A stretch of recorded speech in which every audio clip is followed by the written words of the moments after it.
अरू चाहिँ अब तपाईँको बुवा दुर्गा बराल फेमस पेन्टर हजुर तपाईँको चाहिँ उसमा चाहिँ जीवनमा चाहिँ पहिले तपाईँ रङ्गमञ्चको क्षेत्रमा पहिले तपाईँ छेर्नुभयो कि पहिले तपाईँलाई पेन्टिङले तान्यो पहिले तपाईँ पेन्टिङमा हुनुहुन्थ्यो हजुर हजुर कि के थियो स्थिति त्यहीँबाट सुरु गरौँ कि अब कसरी इन जेनरल चाहिँ यो ब्याकग्राउन्डको उसमा हजुर हजुर रङ्गमञ्चको क्षेत्रमा पोखरा अब मैले देखे अनुसार अब जति सानोमा जसरी म हुर्केँ अनि पोखरा सधैँ मलाई सांस्कृतिक अनुभवहरूको एउटा सहर जस्तो लाग्थ्यो मलाई चाहिँ सानोदेखि नै र त्यो के का अर्थमा भन्दा पनि त्यहाँ चाहिँ वर्षेनी बालुनहरू होइन बागजात्रा भयो अनि टायामचा नाचहरू सँगसँगै बालुन भनेर चाहिँ त्यो ब्राह्मणहरूको अलग्गै कम्युनिटी जुन माइथोलोजीलाई एउटा कन्टेन्ट बनाएर अनि त्यसलाई चाहिँ घर घरमा गएर खेल्ने चलनहरू थियो अनि त्यो हेर्दाखेरि मलाई त्यो पात्रहरूले लगाउने वेशभूषा उनीहरूले लगाउने मुखुन्डोहरूले चाहिँ एउटा रहस्यमय संसारतिर लय जस्तो लाग्थ्यो कि सानैदेखि नै र म स्कुलहरूभन्दा पनि बढी चाहिँ त्यस्तो जात्राहरू हेर्न मन पराउँथेँ अनि मेरो घर नजिकै सिनेमा हल थियो कल्पना सिनेमा हल भन्ने अहिले छैन अनि त्यहाँ चाहिँ हरेक पटक फिल्महरू चेन्ज हुने बित्तिकै के भने नयाँ फिल्मको गाना बस्थ्यो कि अनि मलाई त के थाहा हुन्थ्यो नि ल फिल्म परिवर्तन भयो रहेछ अब हेर्न जानुपर्छ भनेर लाग्थ्यो अनि म स्कुल जानुको सट्टै जहिले पनि झोला बोकेर कहीँ असुरको रुखमा या कुनै अरू ठाउँमा लगेर राखिदिन्थेँ अनि त्यहाँ चाहिँ ढुङ्गाले कहिले पछि फर्किँदाखेरि बिर्सिन्छ कि भन्ने हिसाबले पनि चिन्ह लाएर कि त्यो फेरि घर फर्किँदा त झोला कापी सबै देखिनु पऱ्यो घरमा अनि त्यहाँबाट सिधै फिल्म हलतिर जान्थेँ अनि उति बेला सम्झन्छु अमिताभ बच्चनहरू अनि राजेश खन्ना दिलीप कुमारहरूको फिल्म खुब औधी हेरिन्थ्यो अनि त्यही ताका नै हो सायद म चाहिँ त्यो जात्राहरूको चाहिँ त्यो मोहबाट चाहिँ अलिकति बढी आतङ्कित पनि भएको थिएँ होइन अमिताभको मलाई सम्झना छ लगभग प्रायः जसो सबै जसो हेर्थेँ होला उहाँको पुरानो फिल्महरूदेखि लिएर होइन नयाँ त्यतिखेर चलिरहेका फिल्महरू पनि हेर्थेँ अब सम्झना लागेको चाहिँ विशेष गरेर दिवारहरू अनि आमाको अगाडि चाहिँ गोली खाएर चाहिँ जुन डायलग बोलेको थियो एकदमै प्रभावशाली लाग्थ्यो कि अनि त्यस्तै गरेर सोले हो सोले त मैले लगभग 14-15 चोटि हेरेँ होला त्यो फिल्म चाहिँ होइन शक्ति भन्ने भयो थुप्रो छन् त्यस्ता फिल्महरू चाहिँ विशेष गरेर हेरेको तर त्यो फिल्मको चाहिँ त्यो मोह चाहिँ वास्तवमा के होला भन्दाखेरि चाहिँ जस्तो अमिताभ बच्चनले जसरी कुट्थ्यो नि गुन्डाहरूलाई अनि पैसाहरू अलि धनी मान्छेसँग लुटेर अनि चाहिँ गरिबलाई एन्टी हिरोको जमाना थियो झन् अनि मलाई पनि त्यही रूपमा त्यो आफ्नो त्यो छवि त्यस्तै बनाउन पाए हुन्थ्यो भन्ने लाग्थ्यो तर मसँग एक्सर्साइजहरू कसरी गर्ने हो त्यो चिज मलाई थाहा थिएन कि अनि त्यो बेलामा जात्रा पनि हेर्ने गर्थेँ र जात्राको त्यो माहौलले नै मलाई एउटा एलिस वन्डरल्यान्डमा गयो जस्तो हुने कि जहिले पनि मलाई चाहिँ र त्यो पछिसम्म पनि रहिरहेको मेरो स्मृतिभित्र चाहिँ अनि एउटा लामो समयमा चाहिँ अब घरमा अब पेन्टिङ गरिराख्नुहुन्थ्यो र धेरै साहित्यकारहरूको जमघट र पेन्टरहरूको जमघट पनि भइरहेको थियो र उनीहरूको कुराहरू पनि म बिचमा सुन्न मन पराउँथेँ बस्थेँ फुच्चै भए पनि र बुवाले बनाएका चित्रहरूमा विशेष गरेर सामाजिक भावभूमिका चरित्रहरू हुन्थे या उहाँले बनाएका चित्र आकृति बढी जस्तो फिगरेटिभ हुन्थ्यो र फिगरमा पनि त्यही जात्राहरू होइन बालुनहरू या चोक गल्लीहरू अनि स्याखु ओढेको मान्छेहरू या एउटा प्रेग्नेन्ट वुमन चाहिँ बसिरहेको छ पछाडिबाटको हिमाल पछाडिबाट कसरी च्याइरहेको सरियलिस्टिक त्यो हुन्छ नि भावभूमिहरू त्यसले पनि अवचेतन मनमा चाहिँ के यस्तो काम गर्न पाए हुन्थ्यो भन्ने चाहिँ लाग्थ्यो तर बुवाले चाहिँ कहिले पनि प्रेसर चाहिँ गर्नु भएन यो तैँले यसो काम गर मैले जे गरेछु तैँले त्यही गर्नुपर्छ भन्ने प्रेसर थिएन यसलाई जे मन लाग्छ त्यही गर्ने भनेर छुट दिनुहुन्थ्यो अनि म पनि खालि अब त्यो बढी चाहिँ त्यो गर्थेँ अनि अर्को एउटा सम्झना छ मलाई मामाको घर मेरो वालिङमा त्यहाँ चाहिँ अझै पनि राजा रजौटा हुन्छ नि 22-24 राजाहरूको एउटा ठुलो दरबार छ अनि त्यो दरबारमा मेरो हजुरबा चाहिँ डिस्टाको काम गर्नुहुन्थ्यो उता मावली हजुरबा अनि त्यहाँ चाहिँ ग्रामोफोन देखाएको थिएँ कि मैले पहिलोपटक अनि त्यो ग्रामोफोन जसरी बस्थ्यो नि त्योभित्र के चरित्र हुन्छ होला कसरी बोल्छन् होला भन्ने मलाई चाहिँ एकदम खुल्दुली हुन्थ्यो कि त्यो चिजहरू चाहिँ र म जहिले पनि त्यो मान्छे बाहिर आयो भने कसरी त्यो हुन्छ नि गीत गाउँछन् होला या त्यहाँभित्र कसरी नाच्छन् होला भन्ने किसिमको खुल्दुली जिज्ञासा बनिरहेको थियो पछि चाहिँ सरूभक्त दाईहरू जब स्कुल मतलब कति क्लास हुँदाखेरि भन्दाखेरि 12-13 वर्ष 4 क्लास पढ्थेँ होला 4 या 5 क्लास पढ्थेँ अनि त्यतिखेर सरूभक्त दाईहरू चाहिँ नाटक गर्न भनेर चाहिँ कन्या स्कुलमा रिहर्सलको लागि आउनुहुन्थ्यो अनि कन्या स्कुल मेरो घर नजिकै परेको हुनाले म त्यहाँ चाहिँ साथीहरूसँग त्यो लुकिनी डुङ भन्छ नि हामीले एकजनाले लखाट्ने अनि डुङ हुने अनि खोज्ने अनि त्यो गर्न त्यहाँ पस्थेँ अनि एक दिन चाहिँ उहाँ रिहर्सल गरेको जस्तै साउन्ड सुनेको ठ्याक्क त्यही मलाई याद आयो गीत गाइरहेको गुन्जिरहेको त्यो ग्रामोफोनहरू हुन्छ नि ठ्याक्क अनि के रहेछ भनेर ढोकाबाट यसो चियाको के पात्रहरू चल्माइरहेको मान्छेहरू व्यक्तिहरू अनि बडबडाइरहेको देखेँ होइन इन्ट्रेस्ट लाग्यो अनि प्रत्येक दिन चाहिँ उहाँहरूको रिहर्सलमा म झ्यालबाट गएर हेर्न थालेँ क्या त्यहाँबाट चाहिँ है झ्यालबाट चियार हेर्थेँ अनि कहिले कहिले उहाँले देख्नुहुन्थ्यो जहाँ फुच्चे कहाँ हेर्न आएको भनेर हप्काउनु पनि हुन्थ्यो र पनि म साथीहरूलाई पनि बटुलेर कि त्यो हेर्न रिहर्सल हेर्न जान्थेँ त्यो रिहर्सल हो कि त्यो पनि मलाई त्यो पनि थाहा थिएन के गरिरहेको हो भन्ने पनि थाहा हुन्थेन पछि अहिले सम्झँदाखेरि चाहिँ धेरै कुराले एउटा व्यक्ति बन्नको लागि चाहिँ त्यो इन्भाइरोमेन्ट होइन ले चाहिँ महत्त्वपूर्ण भूमिका खेल्दो रहेछ भन्ने मलाई लाग्छ कुनै एउटा खास निश्चित बिन्दुमा पुगेर मैले चाहिँ रङ्गकर्म गर्न सुरु गरेँ भन्ने मलाई चाहिँ थाहा छैन त्यस्तै धेरै कुराहरू छन् त्यो ग्रामोफोन छ त्यो सानो छँदा देखेको मावलीको दरबारमा देखेको अनि त्यसपछि बुवाका चित्रहरू जसले जहिले पनि घचाइरहेको त्यस्तै त्यो चित्रलाई चाहिँ मञ्चमा बनाएर खेल्न पाएँ या जसरी त्यसमा प्रकाश र रङको परिकल्पना गरिएको हुन्थ्यो त्यो चिजलाई अर्को माध्यम कहाँबाट व्यक्त गर्न सकिन्छ होला भन्ने लाग्ने अनि त्यो सानो छँदा जात्राहरू हेरेको जुन प्रभावहरू थियो नि ती सबै मिलेर समग्रमा र फिल्मको पनि भनौँ ले चाहिँ अब एउटा रङ्गकर्मप्रति लाग्न चाहिँ प्रेरित गरेको हो कि भन्ने लाग्छ मलाई चाहिँ फर्मल्ली एक्टिङ गरेको चाहिँ नाटक म जब 10 क्लास मैले सकाएँ त्यतिखेर चाहिँ मेरा केही साथीहरू थिए यो लाउरेका छोराहरू अनि पोखरा त अब गुरुङ मगरहरू बेसी भएको ठाउँ होइन अनि कम्युनिटी पनि अब उनीहरूको धेरै बाक्लो छ त्यो ठाउँमा अनि उनीहरू चाहिँ अब त्यो लाउरेका छोराछोरीहरू जुन फर्केर आउँछन् है पोखरामै बस्दाखेरि चाहिँ अनि सँगसँगै उनीहरूले ब्रेक डान्स भन्ने पनि लिएर आए कि एउटा चाहिँ फर्म डान्सको फर्म अनि त्यो डान्सको फर्ममा त्यो मुनवाक भन्ने चाहिँ एकदम गजबको चिज थियो अनि जुन चाहिँ हावामा त्यो डान्स गर्दा तैरिरहेको जस्तो लाग्ने हावामा अनि मेरो त्यो स्वर कल्पना त्यो हुन्छ नि खोज्ने चिजहरू चाहिँ अनि म त्यो चिजमा भेट्थेँ त्यो स्टेपहरूमा उनको त्यो फर्महरूमा भेट्थेँ अनि त्यो कहिले कहिले चाहिँ क्यासेट प्लेयर उल्टो टोपी लगायो अनि त्यहाँ चाहिँ ठुल्ठुलो पाइजामा लगायो अनि अमेरिकन हुन्छ नि त्यो फ्ल्यागको टी सर्ट लगायो अनि त्यो सँगसँगै बेल्टहरू हुन्छ त्योलाई चाहिँ त्यो फलामको काटियो ठोक्यो हुन्थ्यो कि अनि 8-10वटा बेल्ट अनि यहाँ कानमा कुण्डल अनि उल्टो लगाउने अनि त्यो सोसाइटीले जे गरिरहेछ त्योभन्दा पृथक गर्नुपर्छ आफ्नो आइडेन्टिटी बनाउने भन्ने कुराले पनि प्रेरित गरेको हो कि जस्तो लाग्छ अनि त्यो चिजले एकदम मन पर्न थालेको त्यो चिज चाहिँ अनि त्यसपछि हामी के गर्थ्यौँ भन्दा नि त्यही ब्रेक डान्स सिक्न सुरु गरेँ र उनीहरूसँग नाच्दा नाच्दै कहिले कहिले मेलाहरूमा गएर नाच्ने हुन्छ नि स्थानीय मेलाहरूमा अनि त्यही क्रममा काठमाडौँ पनि आएँ काठमाडौँ भृकुटी मण्डपमा मेला पनि भएको थियो अनि हामीले यसरी नाच्थ्यौँ कि त्यो नाच हेर्नलाई मान्छेहरू यति धेरै भिड जम्मा हुन्थ्यो पुलिसले लाठीचार्ज गर्नुपर्ने स्थिति हुन्थ्यो मेरो 1-2जना साथीको त पुलिसको लाठी खाएर चाहिँ दाँत पनि भाँचिया छ र हामी यतिसम्म बदमासी गर्ने हो नि कोही ट्याक्सी भेट्यो ट्याक्सीको हुट हुन्छ नि हुट माथिको त्यो जहाँ हुँदैन त्यो चाहिँ गएर अनि ब्याक स्पिन गरिदिने कि घुम्दिने फरर ढाडले चढ्यो घुइँ माथि चढ्यो अनि त्यहाँ नाच्दा नाच्दै अनि त्यहाँ घुम्दिने अनि मान्छेहरू त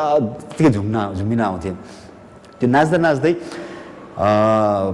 त्यो नाचप्रतिको जो हुन्छ नि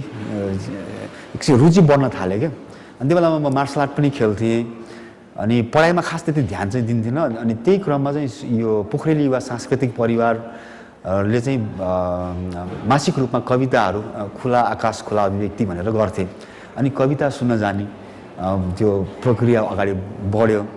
अनि सर्वभक्त दाईहरू जब कहाँ भन्दा नि भूपी शेरचन 36 सालतिर होला 36 सालतिर हो अनि भूपी शेरचनलाई मैले पहिलोपटक डाँफे कला मन्दिरमा कविता वाचन गरेको देखेको थिएँ त्यही बेलामा अनि उहाँको जुन प्रभावशाली छ नि त्यो एउटा व्यक्तित्व त्यही बेला पनि अनुभूत गरेको थिएँ र अनि मलाई लाग्थ्यो नि कविता पनि लेख्नुपर्ने रहेछ किनभने यो मान्छेहरूले यति धेरै आएर बधाई दिए होइन हात मिलाए अनि त्यो भएपछि मलाई पनि कविता लेख्नुपर्छ भनेर नि कविता पनि लेख्न थालेँ त्यही बेलामा अनि ब्रेक डान्स गर्थेँ मार्सल आर्ट खेल्थेँ कविता लेख्थेँ तर स्कुलमा चाहिँ गएर रेगुलर चाहिँ क्लास कहिले पनि गर्थेन म चाहिँ तर पास चाहिँ भइरहेको हुन्थेँ अनि त्यही क्रममा चाहिँ सर्वभक्त दाई अनि सूर्योदय युवा क्लब भन्ने एउटा संस्था थियो अनि त्यसले चाहिँ के भन्यो भने हामीले अब एउटा ग्रुप बनाएर चाहिँ समाजमा अलिक जनचेतना जगाउने सबै केटाहरू चाहिँ ट्याप्पे भए यो खालि लागु पर्दा औषधि खान थाले बिग्रियो कसले के खान्छ कसले फेन्सिडिल खान्छ कसले गजडी भयो भनेर अब तिनीहरूलाई अलिकति मोटिभेट गर्न अलिक अर्को चिज चाहिन्छ एक्सर्साइज हुने ठाउँ चाहिन्छ भनेपछि अनि त्यही सुरुमा चाहिँ हामीले नाटक देखाउन सकिन्छ कि भन्ने कुरा भयो। अनि म नाचिराख्ने भएको हुनाले साथीहरूले ल तिमी बाँच्नुपर्छ भन्ने हामी एउटा नाटक लेखौँ, अनि त्यो चाहिँ एन्टी ड्रग्स हुन्छ, त्यो चाहिँ होइन ड्रग्स एब्युजको माथि, अनि तपाईँले मेन रोल गर्नु पऱ्यो भनेर गर्नु थालेँ। अनि थाहा पनि थिएन अब त्यो बेलामा चाहिँ अब रिहर्सल भनेको के हो, कसरी गर्नुपर्छ भने प्रकाश घिमिरे भन्ने सँगसँगैका दौतरी उमेरले पाएको तर मेरो चाहिँ एउटा गाइडेन्स जस्तै त्यो बेलाको व्यक्तित्व हुनुहुन्थ्यो। अनि उहाँसँग बसेर उहाँले म निर्देशन गर्छु, तपाईँहरू खेल्नु न त भनेर चाहिँ हामी सुरु गऱ्यौँ। र त्यो चाहिँ मेरो पहिलो नाटक तिमी बाँच्नुपर्छ भन्ने थियो। दीपक राज शर्मा भन्ने हुनुहुन्छ, उहाँले अहिले लेख्न छोड्नुभयो तर एकदम राम्रो सम्भावना बोकेको लेखक हुनुहुन्थ्यो। अहिले उहाँले कन्टिन्यू गर्यो है, अहिले पनि एकदम राम्रो नाटककार बन्ने त्यो क्षमता बोकेको मान्छे हुनुहुन्छ। अनि त्यसपछि फेरि उहाँकै के अरे लेखनमा अनि प्रकाश घिमिरेकै निर्देशनमा अर्को जब इज्जत सल्कन्छ भन्ने अलिकति त्यो सोसाइटी सोसल ड्रामा भएको होइन त्यो प्ले गरेँ, त्यसमा पनि मेजर रोल गरेको थिएँ त्यसमा नि। त्यहाँबाट चाहिँ अनि त्यो नाटक हेर्ने देखाउने क्रममा सौरभक्त चाहिँ जे आउनुभयो, आएर चाहिँ उहाँले हाम्रो नाटक हेर्नुभयो। अनि हेरिसकेपछि ल तपाईँहरू त एकदम राम्रो काम गर्नुहुँदो रहेछ। म चाहिँ टियुमा पढ्थेँ, टियुमा नाटक गरिराखेको मान्छे हो म चाहिँ, मलाई पोखरा फेरि मलाई यहीँ बस्नु मन लाग्यो, म फिर्दैछु, मसँग ग्रुप पनि छैन, हामीसँगै मिलेर काम गरौँ भन्नुभयो। अनि त्यसपछि उहाँसँग बसेर अनि काम गर्न सुरु गरियो। अनि उहाँले निर्देशन गरेको प्रतिबिम्ब अलिक पछाडि हो, 42-43 सालतिर चाहिँ होला मैले उहाँसँग नाटक गर्न सुरु गरेको सौरभक्तजीसँग। अनि 45 सालमा मैले चाहिँ उहाँले ताण्डव नृत्य र अजम्बरी भ्यालिन भन्ने नाटक लेख्नु भएको थियो। त्यो नाटक लिएर म चाहिँ काठमाडौँ आएको थिएँ 45 सालमा त्यो राष्ट्रिय नाटक महोत्सवमा।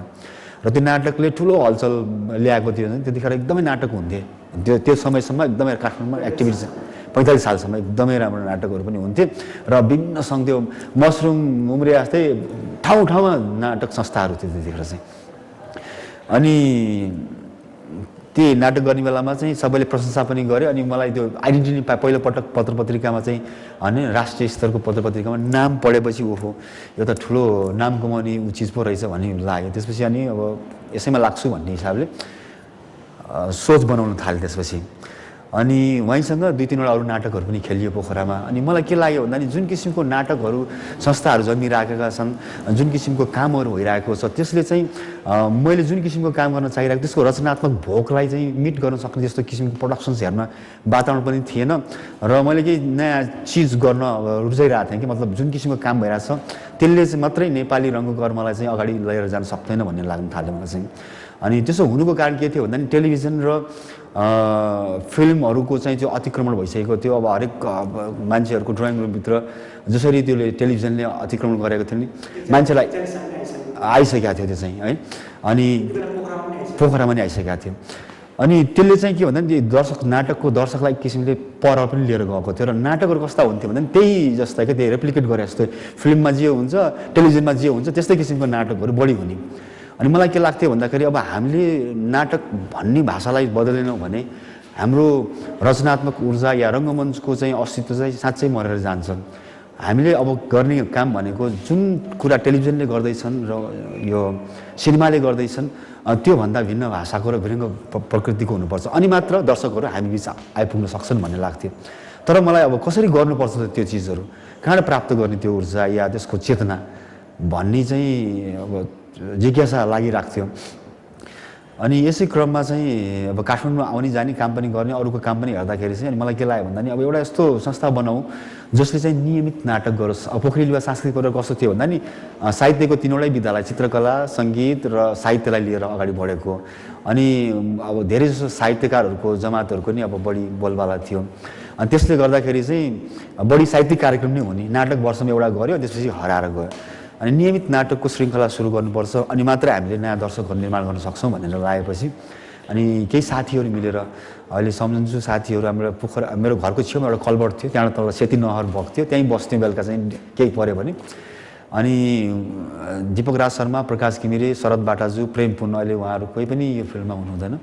र म लगायत बसेर चाहिँ प्रतिबिम्ब भन्ने संस्था बनाऊ र यसले चाहिँ एउटा चाहिँ अवधारणाहरू बाहिर लिएर आओस् र त्यो अवधारणा अनुसार चाहिँ हामीले अब पोखरामा चाहिँ नियमित नाटक सुरु गरौँ भनेर कुरा भयो। अनि तीर्थदायीहरू र सद्भाग दाईको चाहिँ सहयोगबाट चाहिँ हामीले एउटा घोषणापत्र तयार गऱ्यौँ। त्यो घोषणापत्रमा हामीले के लेखेका थियौँ भन्दाखेरि चाहिँ हामी रङ्गकर्म जाँचमा फेल भएर बेरोजगार भएर या काम नपाएर आएका होइनौँ।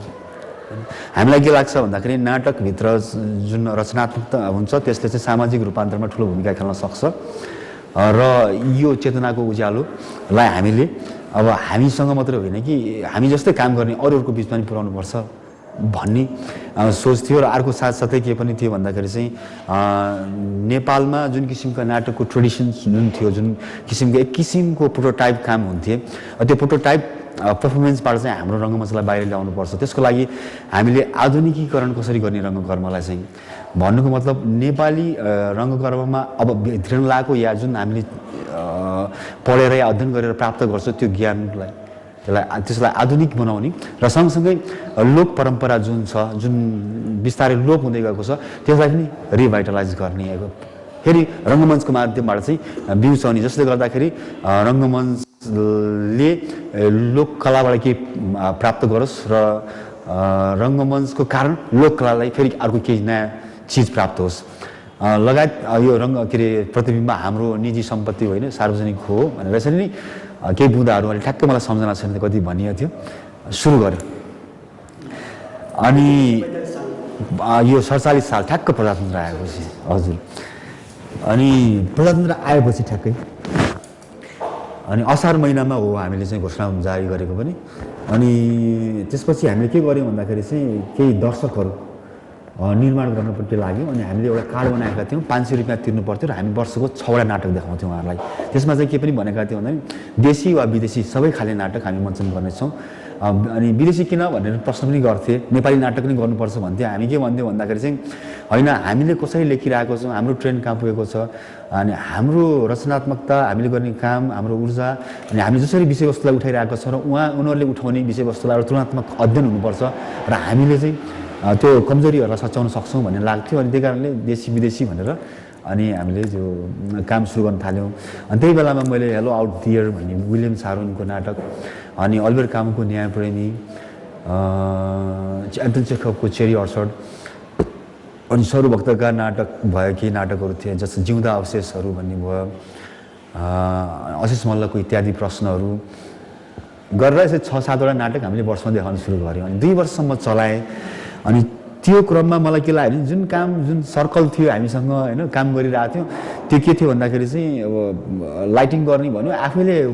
कल्पना गरेर त्यो बट्टाहरूद्वारा लाइटिङहरू गर्नुपर्ने होइन, कहिले कहिले सलाई त्यो रिफ्लेक्सनको लागि चाहिँ हुन्छ नि, त्यो चुरोटको डिब्बाहरू हुन्छ नि, पछाडिपट्टि झिलझिले कागज हुन्छ नि, त्यस्तो राखेर लाइट दिनुपर्ने अवस्था थियो कि हामीलाई रिफ्लेक्सन त्यसले राम्रो दिन्छ भनेर चाहिँ। अनि त्यो त्यतिखेरको चुरोट भनौँ न, याक चुरोटहरूको भित्रको झिलझिले या के हुन्छ ल्याएर अनि आफैले त्यो लाइटहरू बनाउँथ्यौँ। अनि सेटहरू पनि अब हामीलाई सेट कसरी बनाउनुपर्छ, के गर्नुपर्छ त्यो औपचारिक ज्ञान त थिएन, तर आफूले जहाँसम्म सोचिन्छ होइन। अनि बुवाहरूलाई कमसेकम हामीले नजानेको चिज अब आर्टिस्टहरूलाई थाहा हुन्छ यस्तो चिजहरू भन्ने त्यो चेतना थियो। अनि बुवाहरूले चाहिँ सेट बनाइदिनुहुन्थ्यो त्यतिखेर चाहिँ होइन। अनि उहाँहरूले हेल्प गर्नुहुन्थ्यो, अनि आइडिया पनि आउँथ्यो हामीलाई चाहिँ। र त्यति गर्दा गर्दै पनि हामीलाई के लाग्थ्यो भन्दा नि यो नाटकभित्रकै सर्कलले सबै चिज गर्न सक्यो कति राम्रो हुन्थ्यो। आफूले लुगा सिउन पाएँ, आफैले सेट बनाउन सके, आफ्नो भित्रकै मान्छेहरूलाई होइन, सबैलाई बुहारी राख्नु पर्थेन, कहिले समय हुन्छ कहिले हुँदैन। अब यस्तो चिज गर्नु पऱ्यो, तर कहाँ गर्नुपर्थ्यो भन्दाखेरि अब यसलाई चाहिँ अब एकाडेमिक क्वालिफिकेसन बोकेको र त्यो क्षेत्रमै काम गर्न चाहने मान्छे भएको मान्छे चाहिन्छ भन्ने त्यो महसुस हुन थाल्यो। अनि त्यो बेलामा सुनिलजीले चाहिँ होइन काठमाडौँमा फ्रेन्च कल्चर सेन्टरमा चाहिँ नियमित नाटकहरू गर्नुहुन्थ्यो। म कहिले कहिले काठमाडौँ आउँदाखेरि उहाँको नाटकहरू पनि हेर्न पाउँथेँ र जुन किसिमले उहाँले त्यो नाटकको चाहिँ जुन मैले गर्न चाहिरहेको थिएँ त्यसरी काम गरिराख्नु भएको थियो, त्यसले चाहिँ मलाई एकदमै प्रभावित गर्यो कि। अनि मैले उहाँलाई चाहिँ सोधेँ, तपाईँले चाहिँ जुन जाँड अध्ययन गरेर आउनुभएको छ त्यो ठाउँमा म पनि जान चाहन्छु, अनि के उपाय छ, ल मलाई हेल्प गरिदिनुहोस् न भनेपछि उहाँले तिमी साँच्चै जाने हो त यहाँ भने भन्नुभयो। अनि अब मनमा अटोट थियो। त्यसपछि म जान्छु भनेर अनि त्यसमा चाहिँ अब के गर्नुपर्छ प्रोसेसहरू बुझेँ। अनि उहाँले के अब सुझाइदिनु भयो। अनि त्यसपछि म 49 सालमा चाहिँ एनएसटी गएको। त्यसपछि नै यस्तो छ, त्यो चाहिँ कस्तो हुँदो रहेछ भन्दाखेरि सुरुमा उनीहरूको चाहिँ त्यो प्रिलिमिनरी भनेर चाहिँ एक्जामिनेसन गर्दा रहेछन् होइन। अनि त्यसमा सुरुमा फर्म त्यो अल इन्डिया इन्डियन टाइम्स भन्दा टाइम्स अफ इन्डियामा चाहिँ त्यो उनीहरूको चाहिँ त्यो यो एडमिसन ओपन हुँदैछ भनेर चाहिँ आउँदो रहेछ। अनि गएर त्यो लियो फर्म चाहिँ, अनि फर्म भरेर पठाउनु पर्ने त्यसमा चाहिँ 10 वटा नाटक गरिसकेको हुनुपर्ने ब्याचलर सकाएको हुनुपर्ने एजुकेसनमा चाहिँ हैन अनि त्यस बाहेक अरू एक्स्ट्रा के थियो त्यसमा चाहिँ फर्म भर्नुपर्ने त्यो फर्म भरेर पठाएपछि पहिला फर्म सेलेक्सन भएपछि उनीहरूले त्यहाँ बोलाउँथ्यो अन्तर्वार्ताको लागि अन्तर्वार्तामा चाहिँ एउटा चाहिँ भाइभा भन्ने हुन्थ्यो त्यसमा चाहिँ क्वेसन्स आन्सर क्रस क्वेसन्स गर्ने गर्थे अर्को चाहिँ त्यो रिटनमा हुन्थ्यो त्यो चाहिँ सर्टन कुराहरू उनीहरूले चाहिँ 5-6 वटा क्वेसन सेट गर्थे अनि त्यसमा चाहिँ दुईटा छानेर गर्नुपर्थ्यो र त्यो पनि हिन्दी र इङ्ग्लिसमा लेख्नुपर्ने हुन्थ्यो दुईटा इङ्ग्लिस पनि मोस्ट लेख्नुपर्ने अनि हिन्दी पनि लेख्नै पर्ने अनि किनभने त्यो हिन्दीमा नाटक गर्नुपर्ने भएको हुनाले चाहिँ अलिकति हिन्दीमा नलेज भएको पनि हुनु भयो भने राम्रो प्रायोरिटी दिनेछ भन्ने कुरा पनि थियो कि त्यसमा चाहिँ अनि त्यो सेलेक्सन्सको लागि चाहिँ पठाइदिएँ यहाँबाट चाहिँ तर एकदम गाह्रो स्थितिमा पुगेको थिएँ म जुन दिन अब त्यो रहर मात्रै थियो होइन कुन दिन मलाई त्यो के अरे ओपन हुँदैछ कहिले अब एनएचडीमा चाहिँ नयाँ विद्यार्थी लिन्छन् भन्ने कुराहरूको चाहिँ ज्ञानै थिएन अनि एकजना पोखराका रङ्गकर्मी दाइ अलि हुनुहुन्न बित्नु भयो उहाँ चाहिँ प्रेस थियो उहाँको चाहिँ अनि किताब छाप्नुहुन्थ्यो अनि उहाँकै पछाडि लागेर म पनि दिल्ली जान्छु मलाई एनएचडी हेर्नु पनि छ भनेर उहाँसँग गएको थिएँ कि म चाहिँ अनि राजेन्द्र बजिमे भन्ने उहाँ सरुभक्तजीहरूसँग थुप्रै नाटक खेल्नु भएको छ उहाँले चाहिँ अनि उहाँले त्यही मलाई लिएर जानुभयो अनि हामीहरू दिल्ली पुग्यौँ दिल्ली जुन दिन पुगेको थियो त्यो दिन चाहिँ अन्तिम दिन रहेछ त्यो फर्म बुझाउने साह्रै अप्ठ्यारो स्थितिमा पुगेको थिएँ अनि त्यतिखेर फोटो पनि थिएन केही पनि थिएन अनि त्यो मेरो टेस्टिमोनियल सर्टिफिकेटहरू पनि थिएन अनि त्यही बेलामा चाहिँ दुर्गा राई भन्ने एकजना नेपाली नै मूल कि तर इन्डियामा बस्ने केटीले कहाँबाट आउनुभएको तपाईँ भनेर सोधिन् अचानक नेपाली बोलेको देखेर सक्क पऱ्यो पहाडी फर्केको हेरेँ नि नेपाली अनि उनी चाहिँ त्यहाँको पूर्व छात्र रहेछन् त्यहाँको होइन अनि साँच्चै पढ्ने हो भने म चाहिँ हेल्प गर्न सक्छु होइन तर पढ्नुपर्छ एकजना नेपाली आएको थियो छिट्टी के भन्ने नाम गरेको त्यसले पढाइ के अरे बिचैमा नसकेकन छोडेर गयो त्यस्तो बदमासी चाहिँ गर्नु हुँदैन नि नेपाली भनेपछि फेरि कहिले पनि लिँदैन भन्ने कुरा गरेँ अब आफू त्यत्रो रहर लिएर होइन त्यत्रो उत्साह बोकेर गएको त्यसो छोड्ने कुरै भएन अनि मैले ल मलाई त्यसो गर्न सक्नुहुन्छ नि गरिदिनुहोस् भने अनि उहाँले चाहिँ मलाई तुरुन्तै नेपालको राजदूतावासमा चाहिँ लिएर जानुभयो उहाँले चाहिँ अनि लिएर गएपछि अनि चक्रवास्तोला हुनुहुन्थ्यो त्यतिखेर अनि उहाँलाई मैले आफ्नो कुरा राखेँ अनि तपाईँले हेल्प गर्नु पऱ्यो नि उहाँलाई नेपालदेखि त्यत्रो किलोमिटर टाढाबाट आउनुभएको छ फेरि यो आर्टको फिल्डमा लाग्ने कति मान्छे हुन्छन् तपाईँ जस्तो मान्छेले हेल्प गर्नुपर्छ उहाँलाई भनेपछि चक्रवास्तोलाले चाहिँ एउटा चाहिँ निवेदन लेखिदिनु भएको थियो त्यसमा के भनेको थियो भन्दा नि उहाँसँग अहिले टेस्टिमोनिकल सर्टिफिकेट केही पनि छैन त्यसलाई चाहिँ उहाँ नेपालमा गएर चाहिँ उ गरिदिनुहुन्छ त्यो दिनजलसम्म यस्ता चाहिँ विचाराधीनमा राखिदिनुहोस् भनेर अनि म नेपाल फर्किएँ फर्म भरेर अनि उहाँहरूले चाहिँ मलाई बोलाउनु भयो इक्जामको लागि सेलेक्सन भयो त्यो तपाईँको चाहिँ फर्म सेलेक्सन भयो इक्जामको लागि आउनुहोस् भनेर इक्जाम त्यसपछि दिएँ इक्जाम 3 दिन त्यहाँ बसेर दिनुपर्ने हुँदो रहेछ अलग अलग दिन बसेँ गरेँ अनि विश्वास त थिएन जसरी मान्छेले क्वेसन्स गरेका थिए एकदम ठाट्टा क्वेसन्स गर्ने अनि अब हुन्छ कि हुँदैन तर केही चिजहरू थियो जुन मैले पूर्व तयारी गरेर गएको थिएँ जस्तो इम्प्रेसन दिनको लागि पनि हो क्या इन्डियामा गएपछि इन्डियाको साहित्यको किताबहरू त पढ्नै पर्छ अनि मजाले इन्डियाको सबभन्दा अब राम्रो राम्रो साहित्यकारहरू को होला नि त भने निर्मल वर्मा अघि निराला पन्त होइन अनि त्यसपछि रघुवीर सहाय अरूको किताबहरू अनि गिरीश कर्नाडको के नाटक बादल सरकारको नाटक विजय तेन्दुलकरको नाटक जति पनि नाटककारको हुन्छन्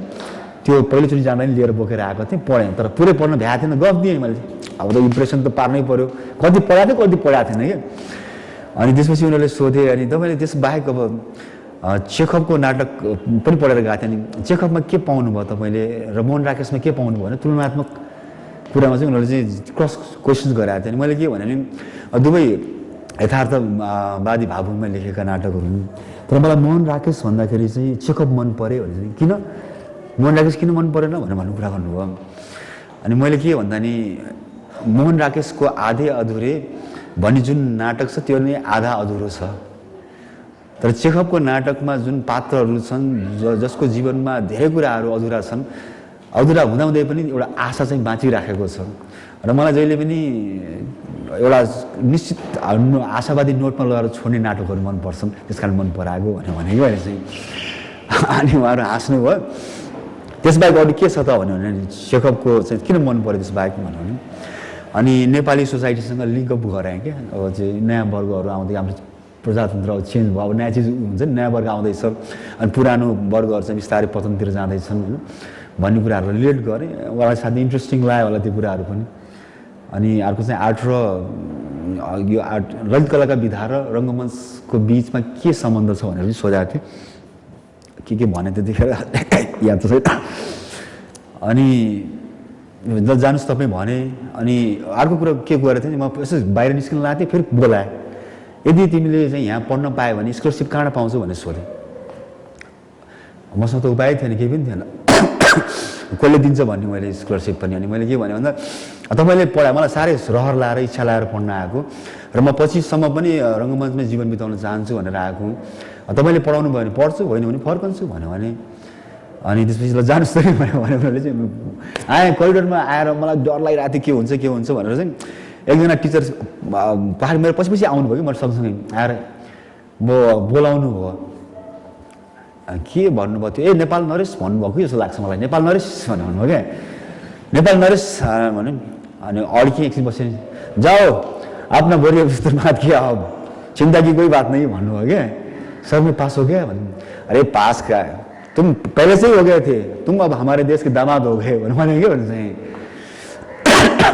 खुसी भएँ लेकिन ठहरो कुछ दिन क्योंकि रिजल्ट यहाँ टंगेगी बाहर उसको देख के जाना तसल्ली होके जाना भन्यो त्यसपछि म केही दिन बसेँ अनि पछि चाहिँ नाम अल्फाबेटिकली नाम निकाल्दो रहेछ नि अनि अनुप बराल भएको हुनाले पहिलो नम्बरमै आफ्नै नाम देखेँ खुसीको सिमाना थिएन त्यसपछि फर्किएँ नेपाल अनि उनीहरूले फेरि वर्कसपमा बोलाए त्यसपछि आएर वर्कसपमा पनि एक हप्ता बसेपछि अनि त्यसपछि विधिवत त्यो रूपमा क्लासमा जोइन भयो अनि उनीहरूले नै मलाई इन्डियन गभर्मेन्टले स्कलरसिप दिएर पढायो त्यसपछि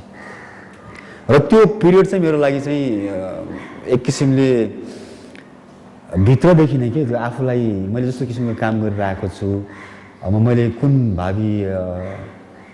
हुन्छ नि एउटा दिशातिर जाने होला हुन्छ नि कुन बाटो लिने होला किनभने जुन किसिमको कामहरू मैले त्यहाँ देखेँ त्यहाँ अलग अलग किसिमको फर्महरूको पढाइ हुन्थ्यो जस्तो फर्स्ट इयरमै हामीले चाहिँ सेक्सपियरमाथि काम गर्नुपर्ने हुन्थ्यो त्यसपछि फोक ड्रामा भनेको थियो अनि रियलिस्टिक प्लेजहरू थियो अब अलग अलग किसिमको के पढाइ पनि रङ्ग स्थापत्यको बारेमा पढ्ने मास्क मेकिङको बारेमा पढ्ने मेकअपको बारेमा पढ्ने बेसिक क्लासेसहरू नि त्यो ग्रुमिङ अप गर्नको लागि चाहिँ एकदम ठुलो अनि त्यो मलाई चाहिँ एउटा गोल्डन पिरियड जस्तो लाग्छ र मलाई एक किसिमले त्यो मलदल गर्ने हुन्छ नि या खार्ने मलाई नभएको र कहिले कहिले आफूले जज गर्ने किसिमको परम्परा पनि त्यहाँबाट त्यो जग चाहिँ हाल्दै जस्तो लाग्छ मलाई चाहिँ अनि टिचरहरू पनि त्यस्तै थियो आवाज गार्ड टाइपका टिचरहरू कहिले सपमा गएर क्लास लिइदिने चुरोट पनि खाएको छैन हामीलाई त के हुन्छ नि अब डर लाग्थ्यो नि टिचरको गाडी चुरोट खानु हुँदैन भन्ने त्यस्तो बााउन्ड्री नै थिएन कि केही किसिमको चाहिँ क्लासमै हामी चिया पिएर चाहिँ क्लास लिइरहेको हुन्थ्यौँ होइन त्यस्तो अनुशासन भनेको त उहाँहरूले के भन्नुहुन्थ्यो नि अब तपाईँहरू त ग्रोन अप चाइल्ड हो धेरै विचार गरेर तपाईँले यहाँ चाहिँ आइपुग्नु भएको छ भने अब हामीले फेरि लट्ठी लिएर हाजिर गरेर पढाउने चाहिँ परम्पराहरूको चाहिँ अगाडि लिएर जानु हुँदैन भन्नुहुन्थ्यो अनि क्वेसन्सहरू पनि यस्तो रमाइलो हुन्थ्यो कि जहाँ चाहिँ इक्जाम आउनु लाग्यो भने पहिले नोटिस बोर्डमा चाहिँ क्वेसन आउट भइसकेको हुन्थ्यो कि राखिदिन्थ्यो उनीहरूले नि लेखेको के हुन्थ्यो भन्दाखेरि तपाईँ लाइब्रेरीमा गएर जाँच दिन सक्नुहुन्छ तपाईँ टिचरसँग कन्सल्ट गर्न सक्नुहुन्छ तपाईँ साथीहरूसँग बस्न सक्नुहुन्छ तपाईँ होस्टमा स्कुलमै नआइकन होस्टमा बसेर जाँच दिन सक्नुहुन्छ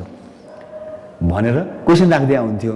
तर क्वेसन कस्तो हुन्थ्यो नि इन्डिभिजुअल एप्रोचको हुन्थ्यो क्या त्यो चाहिँ मराठीबाट आएकोलाई चाहिँ मराठी नै क्वेसन्सहरू मराठीको रङ्गमञ्चलाई जोड्नु पर्यो रिलेट गर्नु पर्यो किताबमा छैन त्यस्तो चिजहरू टेक्स्टै हुन्थेन अनि त्यो आफूले सोचेर आफूले भन्नुपर्ने होइन र डान्सको जुन मुभमेन्ट क्लास हुन्थ्यो जुन हामीले अब यहाँ डान्स भन्छ वास्तवमा डान्स चाहिँ होइन त्यो चाहिँ मुभमेन्ट क्लास पनि कस्तो भन्दाखेरि चाहिँ अब पानी भन्ने एउटा शब्दलाई देखाउनु पऱ्यो भने त हामीसँग अब क्लासिकल फर्महरूमा कुरा गर्ने कोडिफाइड ल्याङ्ग्वेज हुन्छ कि पानी देखाउँदा यसो गरेर देखाउला एउटा तरिका होला होइन या पानीमा रियलिस्टिकली देखाउँदाखेरि पानी हातमा लिएर मुखमा पुछौँला या पानी पिउँला अब यो लिटरल मिनिङ भयो भनिदिएको उनीहरू चाहिँ अब हामी यसलाई चाहिँ अलग जानुपर्छ इसेन्समा जानुपर्छ इसेन्स भनेको कुरा के हो भने मलाई धेरै गाह्रो हुन्थ्यो बुझ्न चाहिँ अनि भन्न खोजेको कुरा चाहिँ इसेन्स भने के रहेछ भन्दाखेरि चाहिँ पानीको थुप्रै तरिकाले तपाईँले इन्टरप्रेट गर्न सक्नुहुन्छ पानी एउटा बहने चिज पनि हो पानी ट्रान्सपेरेन्स पनि हो पानी भनेको छाल पनि हो किन हामी पानी भन्ने बित्तिकै पानी खाएको जस्तो गर्छौँ होइन किन त्यो क्लिसेजहरूलाई चाहिँ बारम्बार दोहोऱ्याउँछ आफ्नो आर्टमा भन्ने टिचरहरू थिए एउटा टिचर हुनुहुन्थ्यो रविन दास भन्ने उहाँ चाहिँ सेट डिजाइन पढाउनुहुन्थ्यो उहाँले अनि बिचमा केही समय एक्टिङ पनि पढाउनु भयो अनि उहाँले एउटा प्रोजेक्ट दिनुभएको थियो प्रोजेक्टमा चाहिँ यो ग्रिक टेक्स्टहरू माइथोलोजीहरू पढाइराख्नु भएको थियो सँगसँगै ग्रिक त्यो इतिहासको बारेमा पनि पढाउनु भएको थियो हामी ड्रइङ गर्नुपर्ने हुन्थ्यो प्रोजेक्ट लेखेर जानुपर्ने हुन्थ्यो अनि उहाँलाई चाहिँ मैले एकदमै मिहिनेत गरेर चाहिँ एउटा प्रोजेक्ट बनाएर दिएँ अनि उहाँले चाहिँ सँगसँगै त्यही बाटोमा हिँड्दै करिडोरमा हिँड्दै थियो अनि उहाँले खोलेर हेर्नुभयो हजुर गुड गुड भन्नुभएको छ है नम्बर पनि मजाले दिनुभयो है 100 मा 98 नम्बर पाएको मैले त्यसमा चाहिँ है अनि त्यसपछि ट्याकल गर्नु राख्नुभयो try with your left hand भन्नुभयो क्या उहाँले चाहिँ अनि मलाई के थाहा थियो भने मैले दाहिने हातले बनाउँछु गरेछु अनि मैले बुझिनँ क्या त्यो भनेको के हो भनेर चाहिँ सो त्यसले चाहिँ मलाई धेरै समयपछि त्यो पिटर बुकको एउटा किताब पढेँ शिफ्टिङ पोइन्टमा चाहिँ उहाँले रिहर्सल गर्दा गर्दै एउटा पात्रलाई सधैँ गरिरहेको कति पनि चित्त बुझेन क्या त्यो इन्ट्री गर्दाखेरि चाहिँ राइट ह्यान्ड साइडबाट आउँदा अनि लेफ्टबाट ल्याएको उसले चाहिँ अचानक एकदमै गजबको त्यो इक्वेसन्सहरू हुन्छ नि त्यो सिचुएसनमा बिल्डअप भएर क्या अनि उनले सोचेको पनि थिएन एक्टरले पनि सोचेको थिएन स्पोन्टेनियसली एकदमै रमाइलो चिज भयो भन्नुहुन्छ क्या अनि त्यो लेफ्टबाट आएर चाहिँ ठुलो अनि मान्छेले पहिला के गर्छ भन्दा प्रि अकुपाइड माइन्ड बनाउँछ कन्डिसन्स हुन्छ म यसो गर्छु त्यसो गर्छु भनेर अनि इम्प्रोभाइजेसनलाई त्यो ठामै छोडिदिँदैनन् अनि के हुन्छ भन्दाखेरि चाहिँ त्यो एकदम लिमिटेड भएर जान्छ त्यो आर्ट चाहिँ होइन अनि इम्प्रोभाइजेसन्स गर्दाखेरि पनि हामीले त्यसरी सोच्नुपर्छ अनि लेफ्ट ह्यान्ड भन्ने चाहिँ के रहेछ भन्दाखेरि चाहिँ अब मैले त एकदम राम्रो यति काम गर्दा गर्दा गर्दा रियाज गरिसकेँ नि दाहिने हातले बनाउँदा जे बनाउँदा नि पर्फेक्ट बनाइदिन्छु कि म होइन स्केच गर्दा पनि हुन्छ तर बच्चा जस्तो सोच्नु पऱ्यो नि बच्चा कस्तो हुनु पऱ्यो त ड्रइङ चाहिँ हुँदैन अब बच्चाको जस्तो सोचेर हेर्दा पनि त्यो राम्रै हुन्छ अनुहार चाहिँ बनाउँदाखेरि चाहिँ अनि लेफ्ट ह्यान्डबाट ट्राई गरेँ अनि त्यो बच्चाको जस्तो देखेँ कि भनेपछि यसरी पो सोच्दा रहेछन् मान्छेहरूले भने नि कहिले कहिले एकदम धेरै काम गर्दाखेरि रियाज गर्दा जस्तो सङ्गीतमा पनि के हुँदो रहेछ भन्दाखेरि क्लासिकलमा काम गर्दा गर्दा यति धेरै रियाज गर्छन् कि त्यो भोकल कर्ड नै एकदम कठोर भएर जान्छ कि अब उनीहरूलाई सफ्ट गाउनु पऱ्यो भने गाह्रो भयो त्यही भएर हामीले जुन आर्टमा लाग्छौँ विशेष गरेर पर्फर्मिङ आर्ट्समा लाग्ने या जुन नयाँ चिज क्रिएटिभिटी गर्न लाग्छ कुनै सेट पहिल्यै बनाउनु हुँदैन आफूले म यसरी गर्छु यसो गर्छु भनेर लेट इट ह्यापन हुन देऊ घटित हुन देऊ बिहान त्यसपछि यतिखेर छान कुन चिज तिमीलाई राम्रो मनपर्छ अनि त्यसपछि मात्रै छान एडिट गर अनि आर्ट भनेको नै एउटा सेलेक्टिभिजम भन्छ नि एकछिनको जति तिमीसँग त्यो सेलेक्ट गर्ने चाहिँ बानी बस्छ तिम्रो कलाले चाहिँ एउटा नयाँ रूप पाउँछ भन्ने त्यो किसिमको शिक्षा अनि ग्रोटोवस्कीको फिजिकल थिएटरको चाहिँ ठुलो प्रभाव पनि थियो त्यो बेला मैले नेपाल फर्किने बित्तिकै मैले त्यस्तो क्यासिकिङको काम पनि गरेँ त्यसमा त्यो एकदमै धेरै फिजिकल मुभमेन्टहरू हुन्थ्यो कि सर्वभक्तको केही नाटकहरूमा त्यसरी पनि गरेका थिएँ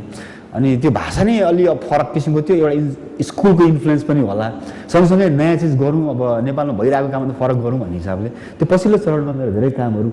फिजिकल थिएटरको चाहिँ इन्फ्लुएन्स ठुलो देखिन्छ कि अनि तर मैले एउटा चिज के भने त्यही स्कुलले दिएको ठुलो कन्ट्रिब्युसन थियो त्यहाँ रतन थियमसँग मैले चाहिँ अध्ययन गर्ने मौका पाएँ उहाँ 25 वर्षदेखि त्यो मणिपुर भन्ने ठाउँमा त्यहाँका स्थानीय रङ्गकर्मीलाई लिएर है रङ्गकर्म सुरु गर्नुभयो र उहाँले के गर्नुभयो भने मणिपुरी जुन पारम्परिक कलाहरू छ नि त्यसलाई एकदमै त्यो मोडर्न टेक्नोलोजीहरूसँग जोडेर अनि त्यसको सब्जेक्टलाई पनि एकदम कन्टेम्पोरेरी बनाउने तर कस्तो भन्दाखेरि त्यो कन्टेम्पोरेरी बनाउँदाखेरि चाहिँ क्यारेक्टरहरूलाई नै एकदम मोडर्न नबनाउने कि क्यारेक्टरहरू पुरानै छन् सबै जस्तो आजकल कस्तो चलन चल्यो भन्दा नि नाटक लेखनमा पनि एकदम लिबर्टी लिनेको नाममा चाहिँ जे पनि गर्दैन कि जस्तो कि प्रयोगको नाममा अब के गरेको भन्ने पनि थाहा नहुने किसिमको लजिकलै नभएको क्या त्यो रिजनै नभएको चिजहरू केही नाटकहरू मैले पढेको छु नेपालमा पनि जस्तो महाभारतको क्यारेक्टर पनि छ त्यसमा चाहिँ एकजना भनौँ न कृष्ण हुनुहुन्छ त्यो सँगसँगै हिटलर पनि छ क्या अनि त्यो हिटलर र कृष्णलाई कसरी जोड्ने कनेक्सन गर्न खोजेको कि जस्तो केही पनि देखिँदैन अनि कहाँ एकदम कन्फ्युजन गरिदिने कुराहरू त्यहाँ फेरि आम पात्र पनि छ अनि त्यो फर्म नै मिक्सअप भएको क्या सिङ्क्रोनाइज नै हुन नसकेको चिजहरू जस्तो पनि हुन्छ तर उहाँको चाहिँ सबभन्दा ठुलो खुबी चाहिँ के हो भन्दा नि पारम्परिक चरित्रहरूलाई जस्ताको तस्तै राखिदिने होइन जस्ताको तस्तै तर इन्टरप्रिटेसन चाहिँ गजब अलग तरिकाले गरिदिने त्यो चिजहरूलाई कृष्णलाई या हुन्छ नि कृष्णलाई छट्टुको रूपमा नदेखाउने तर छट्टुपन उनको चाहिँ त्यो काम गराइमा उनको क्यारेक्टरै उयो हो कृष्णकै नाम छ त्यहाँ धर्मवीर भारतीको अन्धा युग पढ्दा पनि मलाई त्यही लाग्छ कि त्यो किसिमको सघन त्यो चाहिँ एक्सपेरिमेन्ट छ त्यसभित्र चाहिँ होइन सघनता त्यो नाटक लेखनमा हाम्रो यहाँ अझै पनि त्यसरी त्यो आएको त्यो किसिमको पढाइ है अनि थुप्रै किसिमको लेखकहरूको बारेमा पनि पढ्ने मौका भयो सँगसँगै हाम्रो के पनि हुन्थ्यो भन्दाखेरि चाहिँ हामी नाटक बाहेक अरू रेफरेन्स बुकहरू ठुलो लाइब्रेरी थियो अनि पढ्न पाउँथ्यौँ क्या अनि लिट्रेचर पनि त्यहीँ गएर मैले काखपालाई गोटेलाई अब त्यो जम्मै घरको पढ्न सिद्धार्थ खर्मुनेसको त्यही बेलामा पढाएँ मैले चाहिँ अनि अरू साहित्यकारहरू बाहेक कस्ट्युमको बारेमा पनि किताब हुन्थ्यो होइन सेट डिजाइनको बारेमा किताब हुन्थ्यो अनि जस कन्टेम्पोरेरी त्यतिखेरको त्यो टाइम पिरियडमा चलेका नामी ग्रामी लेखकहरूका पनि इङ्ग्लिसमा किताबहरू पाइन्थे अनि त्यो ग्रुमिङ अप हुनलाई चाहिँ इन्भाइरोमेन्ट मा बसेर काम गर्दाखेरि चाहिँ किसिमको त्यो विचारलाई ठोस बनाउनलाई विचारलाई परिष्कार गर्नलाई महत्त्वपूर्ण भूमिका खेले त्यसमा त्यसपछि तपाईँ त्यहाँबाट फर्केर आएपछि तपाईँ तुरुन्तै नाटककै कन्टिन्यू अनि त्यसपछि आउने बित्तिकै मैले नाटक सुरु गरेँ म एनएसडीमै हुँदै पनि म बिचमा आएर नाटकहरू गर्थेँ जस्तो पोखरामा आएर 2-3 वटा वर्कसप पनि गरेँ पढ्दै पनि आफूले जानेको कुरा साथीहरूलाई सिकाउने काम गरेँ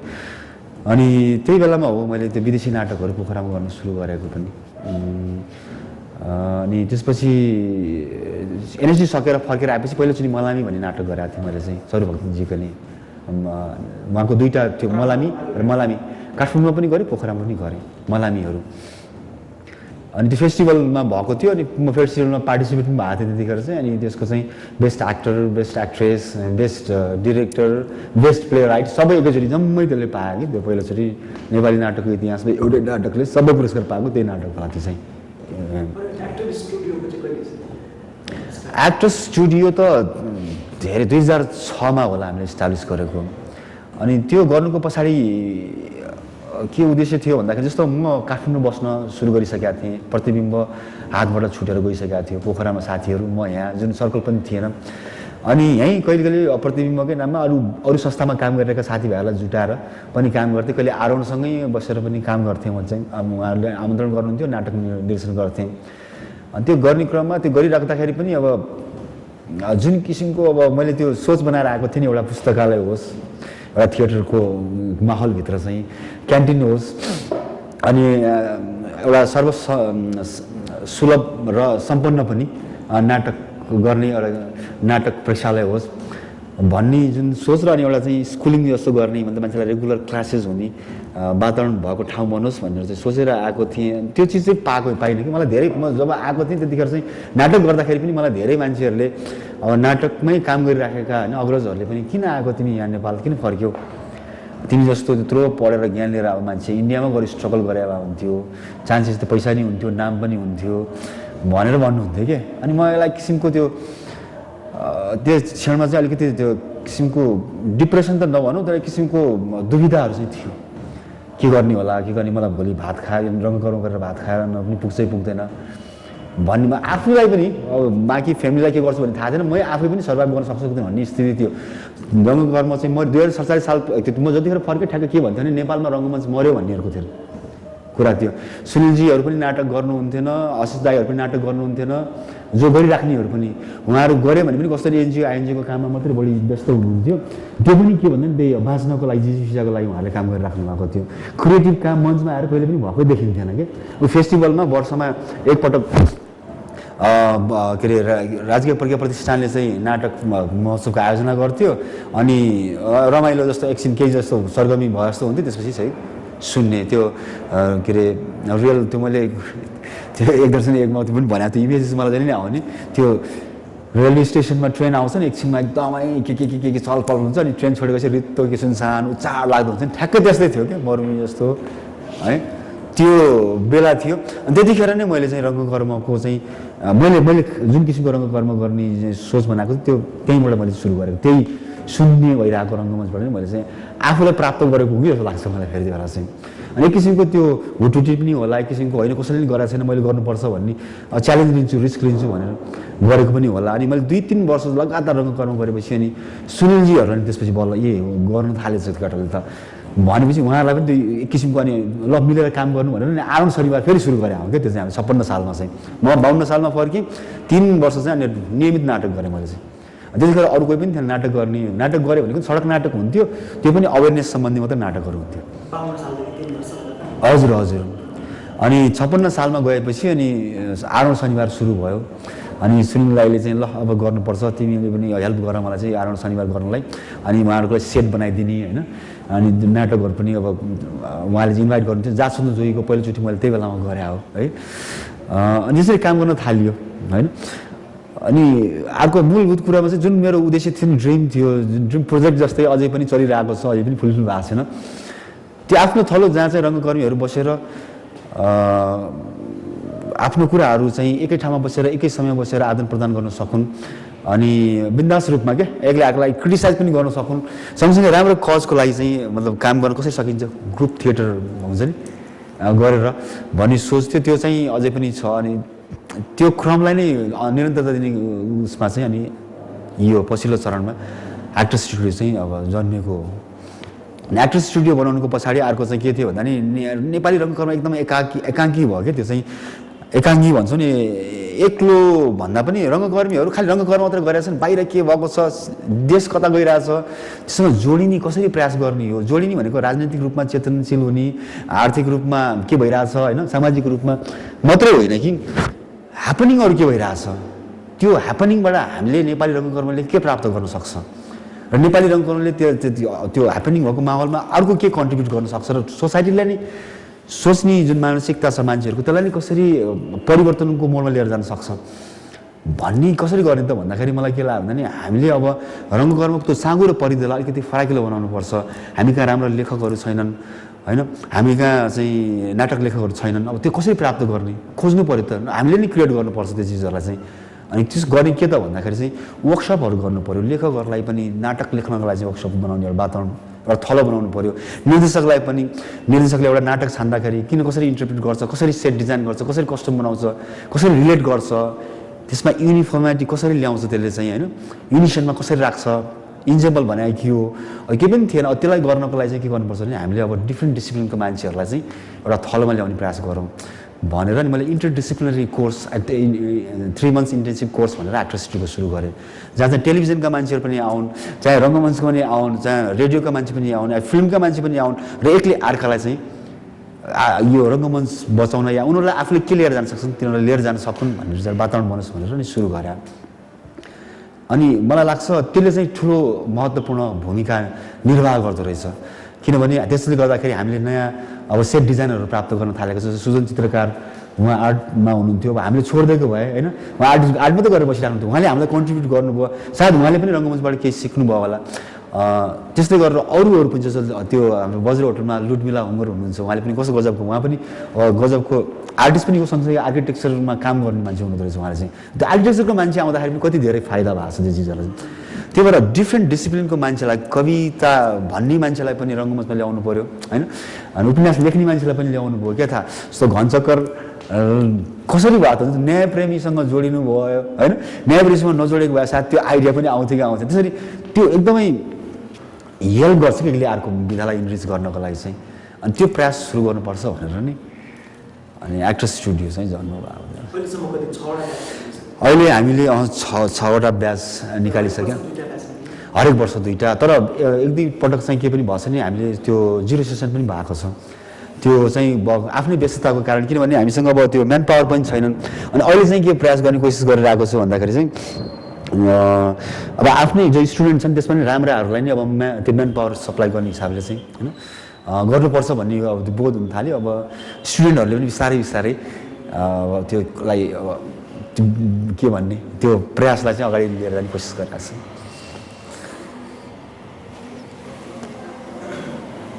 एनिथिङ एल्स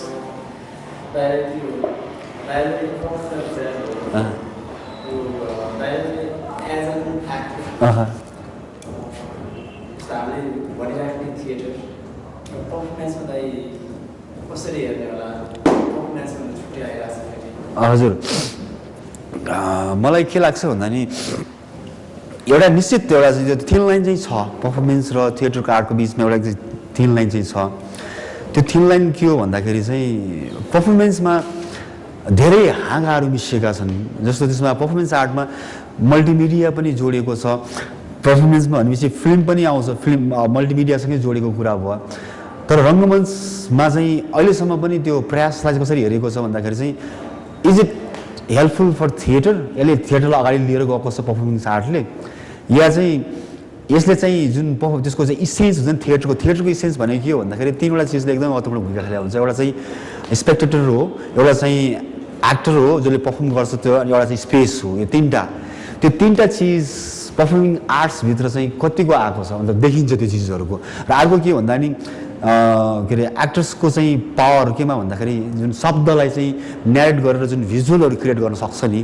त्यो पावर पर्फर्मिङ आर्ट्समा छ कि छैन त्यो चिजहरू जस्तो यहाँ अहिले चाहिँ कस्तो भएको छ नि पर्फर्मिङ आर्ट्समा पनि त्यो पर्फर्मेन्स भित्र त्यो आउन सक्छ होला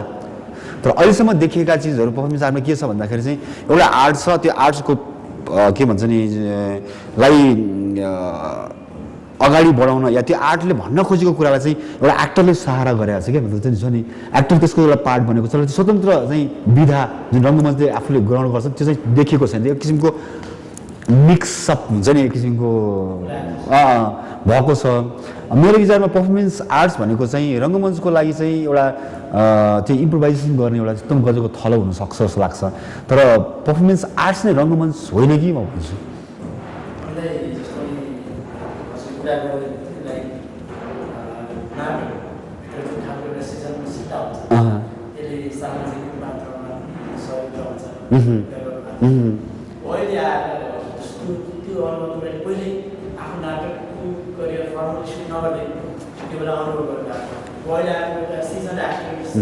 हजुर हजुर हजुर हजुर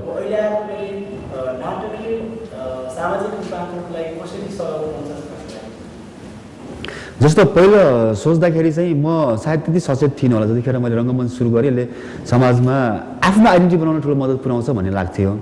अहिले चाहिँ के लाग्छ भन्दाखेरि जस्तो विभिन्न इस्युजहरू छन् होइन अब भनौँ न अब यी अहिलेको जनजातिको कुराहरू उठिरहेछन् होइन देशमा संहिताको कुराहरू उठिरहेछ अब त्यो चिजलाई एडभोकेसी गर्ने कुराहरू जस्तो तपाईँले एउटा भाषण दिँदाखेरि जुन जसको प्रभावकारिता हुन्छ त्यसलाई पर्फर्मेन्समा तपाईँले जो गर्नुहुन्छ त्यो भिजुअली जब देख्नुहुन्छ सिचुएसनल त्यो स्थितिहरूबाट चाहिँ जब देखिन्छ त्यो बढी इम्प्याक्टफुल हुन्छ होइन अब त्यो चिजलाई त्यो मलाई के लाग्छ सिस्टम च्यापलमा चाहिँ माइकल एन्जेलोले जुन पेन्टिङहरू बनाए त्योभन्दा पहिला पादरीहरू थिए नि त पादरीहरूले त भनिराख्थे भाषणमा त्यही कुरा गर्थे कथा भन्थे न्यारेट गर्थे होइन उनको धर्मग्रन्थमा पनि थियो तर त्यसपछि पनि उनले किन चित्रमा बनाउनु पर्यो भन्दा नि भिजुअलाइजेसनको चाहिँ ठुलो प्रभाव हुन्छ कि मान्छेहरूमा चाहिँ जुन चिज दृष्टिकोणले आफूले देख्छ चाक्षुष जुन अनुभव हुन्छ त्यो चाहिँ भाषण गरेर सुनेको भरमा मात्रै हुँदैन र रङ्गमञ्च यस्तो विधा पर्यो जुन चाहिँ के भिजुअल पनि छ सँगसँगै शब्द पनि छ दुइटै चिज छ अनि त्यो भएर त्यसको प्रभावकारितालाई चाहिँ अब एउटा एडभोकेसीको लेभलमा लिएर जाने आजकल चाहिँ के भन्छ नि डकुमेन्ट्री थिएटर या मैले देखेको अब धेरै रङ्गकर पनि हेरेको छु रङ्ग विभेदको रूपमा गरेको हप्सीहरूको नेग्रो थिएटरहरू छ त्यस्तै गरेर गुरिल्ला थिएटरहरू छ यसरी प्रभाव नपार्ने भए रूपान्तरण गर्न नसक्ने भए सायद त्यस्तो किसिमको चाहिँ रङ्गमञ्चको जन्मै हुन्थेन होला त्यो भएर नै सायद त्यो किसिमको प्रयास भइरहेको जस्तो लाग्छ होइन अनि यसको मतलब नै के हो भन्दा नि रङ्गमञ्चसँग केही सामर्थ्यहरू छ र त्यसको चाहिँ त्यो मूल्यहरू छ नि सोसाइटीलाई एउटा क्षणबाट अर्को ठाउँमा डिराइभ गर्न सक्ने शब्द र हाँस्मीलाई किन मारे मान्छेहरूले एउटा चाहिँ रङ्गकर्मी जो चाहिँ आफ्नो कलालाई चाहिँ व्यक्त गर्नुमा चाहिँ सडकमा बसेर रङ्ग पर्थ्यो तर उसले जुन कुरा चाहिँ रङ्ग सोसाइटीमा ल्याइरहेको थियो त्यसको असरले मान्छेलाई असर गर्दाखेरि त्यो पोलिटिकल ठुलो सिस्टमलाई नै असर गर्छ भनेर नै मार्दैन मान्छेलाई चाहिँ भनेपछि रङ्गमञ्चभित्र चाहिँ ठुलो त्यो क्षमता त देखिन्छ त्यसको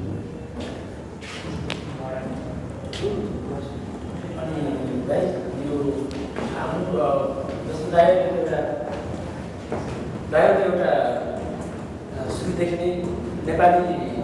नाटकलाई आधुनिकीकरण गर्नुपर्छ हजुर कन्सियस इफोर्ट लगाउनु भयो हजुर बाटो होस् एक्टर्स स्टुडियोको माध्यमबाट आफूले हेर्दाखेरि अब हाम्रो नेपाली नाटक कसरी एउटा आधुनिकतातर्फ बढ्दैछ या अथवा फेरि होइन परम्परागत शैलीमै फर्केर चाहिँ अर्कै खालको एउटा हुन्छ ट्रेडिसन फर्मले बजिरहेको छ कस्तो देख्नु आधुनिकता भन्ने चिज जस्तो छ नि आजभोलि के चलन छ भने एकदम गजबको शब्द चाहिँ कन्टेम्पोरेरी भन्छ नि कन्टेम्पोरेरी भनेको के हो आधुनिक के हो भन्ने नि मान्छेमा एउटा ठुलो भ्रम छ के कन्टेम्पोरेरी भनेको त अहिले जस्ट ह्यापनिङ भइरहेको कुरा हो नि त्यो ह्यापनिङ काम भनेको के हो जबसम्म हामीले त्यो बुझ्दैनौँ नि त्यो हामीले आधुनिक काम गरेछौँ भनेर चाहिँ भन्न गाह्रो हुन्छ तर त्यो कन्टेम्पोरेरी काम गरिरहेको छ भन्नेको मापदण्ड के त अहिले जुन साहित्यमा जुन किसिमको चेन्जेसहरू अहिले देखेको छौँ हामीले लेख्ने शैलीमा या हामीले जुन किसिमको काम गरिरहेको छौँ त्यो के कन्टेम्पोरेरी काम हो या हामीलाई यो नेपालको परिप्रेक्ष्य छोडेर जुन हामीले पढिरहेछौँ सुनिरहेछौँ अखबारको माध्यमबाट चाहिँ होइन या टेलिभिजनको माध्यमबाट अरूको काम देख्न पाइरहेछौँ त्यो कन्टेम्पोरेरी काम हो होइन यदि हामीले नेपाली परिप्रेक्ष्यमा चाहिँ नेपाललाई मात्रै हेरेर कन्टेम्पोरेरी भनेका छौँ भने चाहिँ सायद अहिले जुन काम गरिरहेको छौँ सायद त्यो एकदम समसामयिक नेपाली होला है। तर अहिले हामीले गर्ने काम भनेको चाहिँ त के हो भन्दा नि विश्व यति भइसक्यो के भन्दा नि साँगुरो भइसक्यो, ग्लोबल फिनोमेना जुनै चिज ल्याएको छ। अब हामीले के भन्दा नेपाली रङ्गमञ्चको आइडेन्टिटी बनाउने हो, तर कसरी त त्यो चिज त्यसलाई आधुनिकीकरण पनि गर्ने हो र कसरी त भन्ने कुरा उठ्छ क्या। अब त्यो आधुनिकीकरण गर्ने क्रममा जुन वेस्टले जुन इन्फ्लुएन्स हालिदिएको छ हाम्रो लिट्रेचरमा, हाम्रो क्रिटिसिजम गर्ने तरिकाहरूमा, जम्मै चिजहरूमा होइन, अब त्यसलाई हेरेर चाहिँ हामीले चाहिँ आधुनिक बनाउन सक्दैनौँ कि। हाम्रो आधुनिकतालाई हाम्रै मानसिकता र हाम्रै परिप्रेक्ष्यबाट हेरेर जुन उनीहरूले दिएको हात हतियार छन् नि, जुन मोडर्न जुन उनीहरूले रियलाइज गर्छन् त्यसलाई उपयोग गरेर ल्यायौँ भने सायद हामीले नयाँ काम गर्न सक्छौँ होला, नयाँ आधुनिकता होला त्यसमा चाहिँ। त्यो दृष्टिकोणले चाहिँ अझै पनि हामीले त्यो किसिमको प्रयास गर्न सकेका छैनौँ जस्तो लाग्दैन मलाई चाहिँ होइन। तर हो केही पर्फर्मेन्सको लेभलमा जुन एक्टरहरू राम्रा छन्, अझै पनि म के भन्छु भन्दा नि हामीमा त्यो प्रोफेसनलिजमकै विकास भएको छैन होइन, व्यावसायिकरण नै भएको छैन क्या रङ्गमञ्च। जबसम्म त्यो व्यावसायिकता आउँदैन रङ्गमञ्चमा, त्यो रङ्गमञ्चलाई चाहिँ आधुनिक बनाउने भनेको एक दुईजनाको प्रयासले मात्रै हुने होइन त्यो। अनि म के भन्छु भन्दाखेरि हामी एउटा ठुलो दोसाँधमा उभिएका छौँ। त्यो दोसाँध भनेको के हो भन्दाखेरि चाहिँ परम्परा र त्यो आधुनिकताको बिचको दोसाँध हो कि। अनि त्यसलाई लिङ्क बनाउने बल्ल हामीले सुरु मात्रै गरिरहेछौँ, तर हाम्रो त्यो प्रयास एक दुईजनाको प्रयास भएको छ, त्यसमा अरू पनि रङ्गकर्मीहरू अरू पनि धेरै थुप्रै आयो भने सायद हामीले सोचिराखेको जस्तो पर्फर्मेन्स शैली या हुन्छ नि प्रेजेन्टेसन शैली हामीले निर्माण गर्न सक्छौँ जस्तो लाग्छ। अनि त्यो हुनको लागि रङ्गमञ्च आर्थिक रूपले के हुनुपर्छ, सबल हुनुपर्छ। आर्थिक रूपले सबल गर्ने भन्ने चाहिँ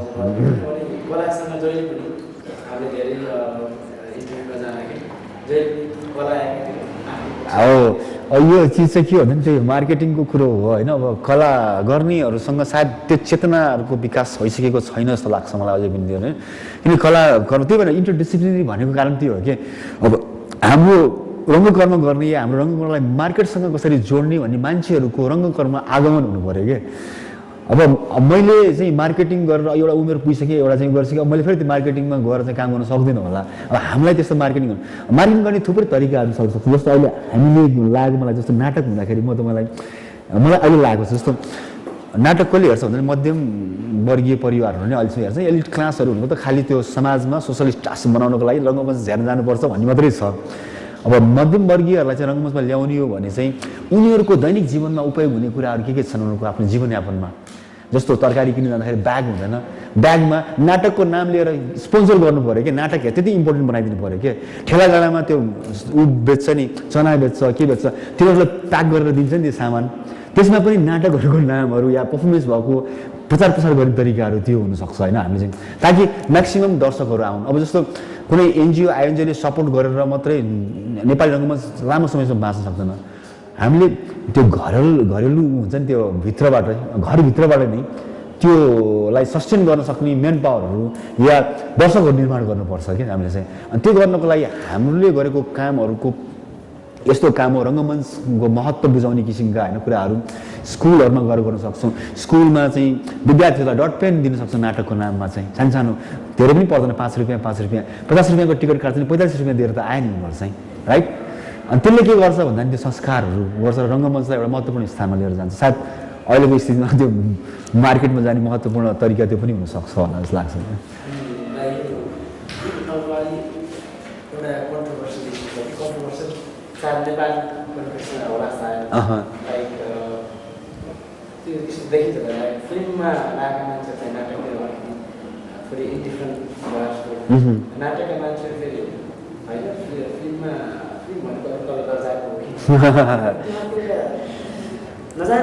हजुर मैले पनि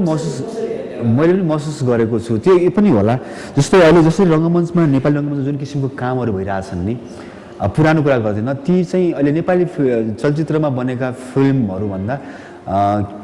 विचारको दृष्टिकोणले होइन प्रस्तुतिको दृष्टिकोणले अलिक राम्रा खालका पनि छन् क्या।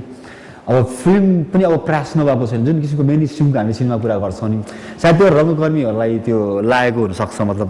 फिल्म गर्नु भनेको एकदम त्यो राम्रै कामै हुँदैन, किन जाने त्यो गरेर त्योभन्दा रङ्गमञ्चमै इज्जत पाइएको छ, सम्मान पाइएको छ होइन भन्ने होला एउटा चाहिँ। अर्को चाहिँ कस्तो हुन्छ भन्दाखेरि चाहिँ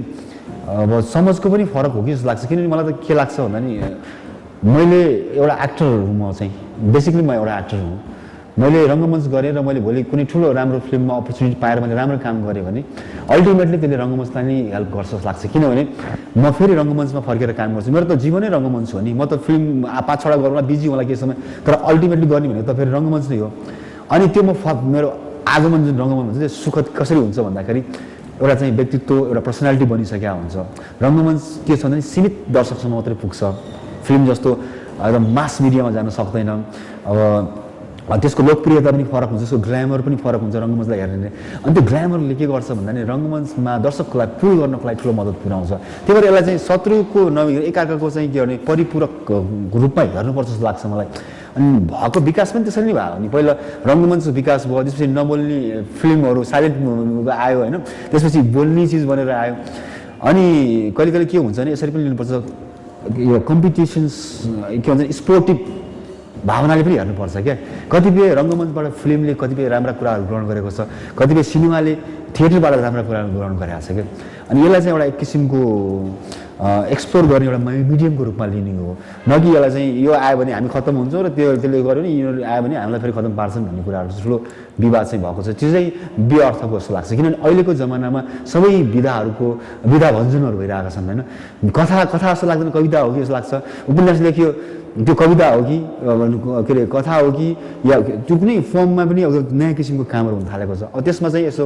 आग्रह पूर्वाग्रह राख्नु चाहिँ अब ठिक होइन हो कि जस्तो लाग्छ मलाई चाहिँ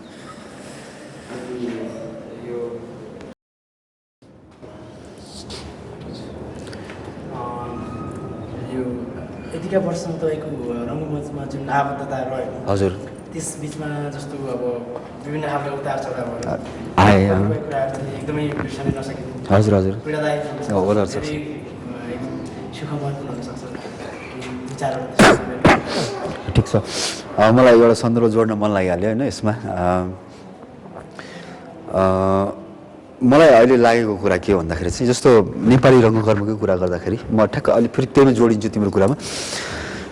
नेपाली रङ्गमञ्चको आफ्नो रूप भाषा चाहिँ अब निर्माण गर्नुपर्छ हामीले भन्नु के हो त्यो रूप भाषा भने धेरै लाग्छ जिज्ञासा पनि हो अनि मलाई चाहिँ यही फिल्म र रङ्गमञ्चको सन्दर्भ पनि जोड्दै म के भन्छु भन्दाखेरि मैले ज्याङ्गेबुको फिल्म हेर्न थालेको र चाइनामा 5th जेनेरेसन्सहरू जसरी फिल्म बनाउन सुरु गरेँ त्यो हेर्न थालेको लगभग 10 वर्ष हुन थालिसक्यो होइन र मैले जहिले पनि उनीहरूको फिल्मको भाषा हुन्छ नि उनीहरूले व्यक्त गर्ने हेर्छु धेरै कुरा सिक्छु क्या अनि उनीहरूले के गर्छन् भन्दाखेरि चाइनिज त्यो पृष्ठभूमिलाई देखाउँदाखेरि चाहिँ थोरै धेरै जमिन थोरै आकाश कहीँबाट चुइरहेको होइन देखाउँछन् कि अनि उनीहरूले के भन्छन् भन्दा प्यागोडाको शैलीलाई मैले फिल्ममा फ्रेमिङमा ल्याएको भन्छ प्यागोडा त हामीसँग नि छ तर अब हामी रङ्गमञ्चमा त्यो प्यागोडा भनेको के कसरी ल्याउन सक्छौँ भन्ने कुराहरू चाहिँ या घाँटुको जुन फर्म छ त्यो फर्मलाई मैले कहिले कहिले के पनि चाहिँ भुटो डान्स या बलनिज डान्स या भनौँ न जापानको नो फर्महरूसँग जोड्ने हेर्न सक्छौँ कि हामी चाहिँ तर हामीमा त्यो घाँटुको चाहिँ जुन छ नि त्यो रङ्गमञ्चमा किन आउन सकिरहेछ फर्म जसले चाहिँ नेपाली रङ्गमञ्चको मौलिक सोच अगाडि बढाउन सक्छ हामीसँग अब मल्टिमिडिया पनि आइसक्यो नयाँ नयाँ चिज पनि देखिन थालेका छन् तर त्यसले के नेपाली रङ्गमञ्चको आइडेन्टिटी क्रिएट गर्न सक्षम भएको छ या छैन भने अब कसरी प्रयास गर्ने हो त भन्ने चाहिँ सोच चाहिँ बढाउनु चाहिँ एकदम जरुरी छ अनि त्यो क्रममा चाहिँ मैले अब जापानमा म सन्दर्भ जोड्न लागेको चाहिँ जापान फाउन्डेसनले एउटा चाहिँ साउथ एसियन थिएटर प्रोभोकेसन प्रोग्राम भनेर एउटा चाहिँ अर्गनाइज गरेको थियो त्यसमा 5वटा देशका निर्देशकहरूलाई सेलेक्सन गरेर अनि 5वटै देशका अलग अलग रङ्गकर्मीहरू लिएर साउथ एसियन थिएटर ल्याङ्ग्वेज कसरी बन्छ त भन्ने एउटा चाहिँ पहल गरेका थिए र म त्यसमा जाने सौभाग्य मलाई प्राप्त भएको थियो अनि त्यहाँ मैले खुमा भन्ने नाटक लिएर गएको थिएँ खुमाको जुन फर्म थियो त्यसमा अरू किसिमका धेरै कुराहरू म आधुनिक शैलीहरू पनि थिए जस्तो फिजिकल थिएटरको एलिमेन्ट्सहरू पनि थियो जुन चाहिँ डाइरेक्टली अब उसबाट आएको थियो के मतलब हाम्रो ग्रोटोस्कीको स्टाइल फर्मबाट आएको थियो अनि आर्थुको पनि जुन छ नि आर्थु भन्ने आर्थुको आइडियाजहरू पनि थियो थिएटर अफ क्वालिटीको कुराहरू पनि छन् अब त्यो हामीले पाएका नयाँ कुराहरू हामीले जुन अध्ययन गरेर प्राप्त गऱ्यौँ त्यसलाई मैले के गरेको थिएँ भन्दाखेरि चाहिँ घाँटुको चाहिँ जुन ट्रान्जिसन एउटा चाहिँ चरित्र नाच्दा नाच्दै कसरी त्यो गडमा परिवर्तन हुन्छ र किन मान्छेले त्यसलाई चाहिँ गडको रूपमा चाहिँ मान्छन् त्यो के चिज हो त्यसलाई चाहिँ अब हामीले नाटकमा त्यो चिजलाई कसरी ल्याउन सक्छौँ भनेर मैले क्यारेक्टर रूपान्तरको ट्रान्जिसनलाई त्यो घाटलाई उपयोग गरेको थिएँ क्या त्यो बेलामा चाहिँ अरू अलग अलग किसिमका प्रोडक्सन पनि आएको थियो पेरिसबाट चाहिँ हाम्रो एकदमै राम्रो निर्देशक हुनुहुन्छ इब्राहिम कुरेसी भन्ने उहाँ अमेरिकामा काम गर्नुहुन्छ उहाँले चाहिँ मल्टिमिडियाहरूलाई पनि युज गर्नुहुन्छ र उहाँ पर्फर्मिङ आर्ट्सको चाहिँ एकदमै ठुलो पायनर जस्तै हो यो यङ जेनेरेसनको अनि उहाँले पनि पर्फर्म गर्नुभएको थियो अब जापानमा त्यो टेक्नोलोजी लगाएर चाहिँ पहिले नै विकास भइसकेको थियो उहाँलाई त्यति त्यसले एपिलै गर्न सकेन क्या उहाँहरूले चाहिँ एसोसिएट पनि अब त्यो गर्नु त भयो तर त्यसलाई चाहिँ गहिरिएर चाहिँ हुन्छ नि के हो यो चिज भनेर चाहिँ बुझ्ने रुचि नै देखाउनु भएन तर हामीले लगेको जुन एकदमै रनेस थियो त्यो प्रिमिटिभनेस थियो हाम्रै आफ्नो शैलीको फर्महरूतिर आएका थिए त्यसलाई मान्छेले एकदमै एप्रिसिएट गरे किनभने उनीहरूको लागि त्यो नौलो थियो क्या अनि भनेको मतलब हामीले हाम्रो ट्रेडिसनबाट प्राप्त जुन विरासतहरू छन् हामीले पाइरहेका छौँ त्यो विरासतलाई रङ्गमञ्चमा एकदमै रचनात्मक तरिकाले र कलात्मक बनाएर गऱ्यो भने एक त हाम्रो पारम्परिक कलाहरू जुन छन् फर्महरू छन् स्वरूपहरू छन् होइन शैलीहरू छन् ती पनि जीवित हुन्छन् सँगसँगै रङ्गमञ्चले नेपाली भाषा नेपाली आइडेन्टिटी ग्रहण गर्छ होइन हो अनि यसै क्रममा अब मलाई बिर्सनै नसक्ने क्षण भनेर चाहिँ अब सोधिहाल्नुभयो त्यो चाहिँ के थियो भन्दा नि मैले मणिपुरमै नाटक गर्न जाने क्रममा चाहिँ मैले के देखेँ भन्दाखेरि चाहिँ रङ्गकर्मीहरू रङ्गकर्म पनि गर्छन् सँगसँगै लुगा पनि सिउँछन् सँगसँगै मास्क पनि बनाउँछन् र सँगसँगै माछा बेच्न पनि बस्छन् तरकारी पनि बेच्न बस्छन् अनि किन यो गरे भन्दा नि किनभने हाम्रा रङ्गमञ्च गरेर त सर्भाइभ गर्न सक्दैनौँ परिवार पाल्नको लागि हामी माछाको पाल्न जान्छौँ र हामीले एक्टर सप भनेर चाहिँ बनाएका छौँ सपहरू त्यहाँ बेच्छौँ सबै चिज गर्छौँ अनि त्यसले चाहिँ उब्रेको चिज घर पनि चलाउँछौँ कहिले कहिले रङ्गमञ्चमा पनि खर्च गर्छौँ सायद अब त्यो पहलहरू चाहिँ हामीले गर्नुपर्छ कि त्यस्तो किसिमको एउटा चाहिँ त्यो मेरो लागि एउटा ठुलो शिक्षाको बाटो भनौँ न एक किसिमको ज्योति भनौँ त्यो थियो र सँगसँगै त्यही बेलामा मैले एउटा एज अ अभिनेताले काम गरिराख्दाखेरि चाहिँ अभिनेता भनेको चाहिँ एकदमै डाइनामिक्स त उसभित्र रहनै पर्यो सँगसँगै त्यो एलर्टनेस सजगता जसलाई छैटौँ आँखा पनि भन्छौँ हामी चाहिँ होइन त्यो पनि हुनुपर्ने रहेछ भन्ने मलाई लाग्यो के कतिखेर भन्दाखेरि चाहिँ हामीले नाटक गरिराख्दाखेरि थम्बाल्नु भन्ने नाटक गरेका थियौँ होइन त्यो ट्रेनिङको क्रममा मणिपुरमा अनि त्यसमा एउटा सिन थियो त्यो सिन के थियो कस्तो थियो भन्दाखेरि हामी सबै पात्रहरू नै मतलब कलाकारहरू नै एउटा खोलाको रूप ग्रहण गरेर एउटा पात्रलाई चाहिँ घुमाएर एउटा डाइरेक्सनबाट अर्कोतिर लिएर जानु थियो कि एउटा वेब बनाउँछ त्यसले चाहिँ छालहरू बनाउँछ सँगसँगै लिएर जानुपर्ने है अनि हामी घुम्न सुरु गऱ्यौँ अनि त्यो बिचमा आउने पात्र पनि आयो अनि घुम्दा घुम्दा घुम्दा यस्तो स्थितिमा पुग्यो कि सबै एउटा बाटो गएको म त अर्को भएको छु कि अर्कोतिर गएको छु कि मलाई हेक्का नै भएन के गर्नु पर्थ्यो भने चाहिँ त्यो के हो भने यो कन्सियसबाट सबकन्सियस जाने र सबकन्सियसबाट कन्सियसमा आउने जुन प्रक्रिया छ नि त्यो प्रक्रियालाई नै त्यो अभिनेताको ट्रेनिङको माध्यम बनाउनु पर्दो रहेछ कतिपय स्थितिमा के हुन्छन् भने कति रङ्गकर्मीहरू चाहिँ अब पिट्नुपर्छ भने साँच्चैको बक्सिङ ढङ्ग हान्दिने हुन्छ कि सचेतता पनि चाहियो क्या त्यसमा चाहिँ एलर्टनेस पनि चाहियो त्यहाँ चाहिँ मैले पहिलोपटक अनुभव गरेँ त्यो चिजहरू चाहिँ अर्को चाहिँ मलाई एकदमै हामीले सोच्नुपर्ने विषयवस्तु के हो रङ्गकर्मी भएर जस्तो पिटर बुक 12 वर्षमा इन्डियामा मात्रै 12 होइन हाम्रो बेटोस्की 12 वर्ष आएर बस्नुभयो उहाँले जुन कथकलीको फर्मबाट जुन चाहिँ लिएर जानुभयो त्यसले चाहिँ एउटा नयाँ फर्म डेभलप गरेर के गर्नुभयो उहाँले चाहिँ भन्दाखेरि चाहिँ त्यसलाई एउटा सेलेबल अब्जेक्ट बनाउनु भयो त्यसलाई चाहिँ होइन त्यस्तै गरेर पिटर बुकले पनि महाभारतको जुन गर्न आउनुभयो जुन ट्रेडिसनल फर्म्सहरू छन् त्यसलाई लिएर जानुभयो र त्यसलाई लगेर चाहिँ वेस्टमा गर्नुभयो एउटा नयाँ के अरे आफ्नो भाषामा चाहिँ अभिव्यक्तिक भाषामा नयाँ निखार त ल्याउनु भयो भने हामीसँगै छन् यत्र चिजहरू उहाँहरू चाहिँ जो वेस्टर्नरहरू छन् यति धेरै नयाँ काम गर्दा गर्दा गर्दा उहाँसँग रित्तिसक्नु भयो अब चाहिँ अब के गर्नु भने नि अब कहाँ छैन त्यो कुन ठाउँमा छ भने चाहिँ अब साउथ एसियन कन्ट्रिजतिर चाहिँ जो चाहिँ कल्चरली रिच छ र पनि त्यहाँबाट केही ग्राउन्डमा छैन भने उहाँहरू यतातिर लाग्नु भएको छ तर हामीहरू चाहिँ के गरिरहेछौँ भन्दाखेरि चाहिँ वेस्टको इन्फ्लुएन्स के वा के चमत्कारिक काम गरिरहेको छ त्यसबाट आतङ्कित भइरहेछौँ क्या भनेको मतलब हाम्रै चिजलाई कसरी उपयोग गर्ने त त्यो चिजलाई भन्ने सोच्नुपर्छ त्यो नै हो वेलकम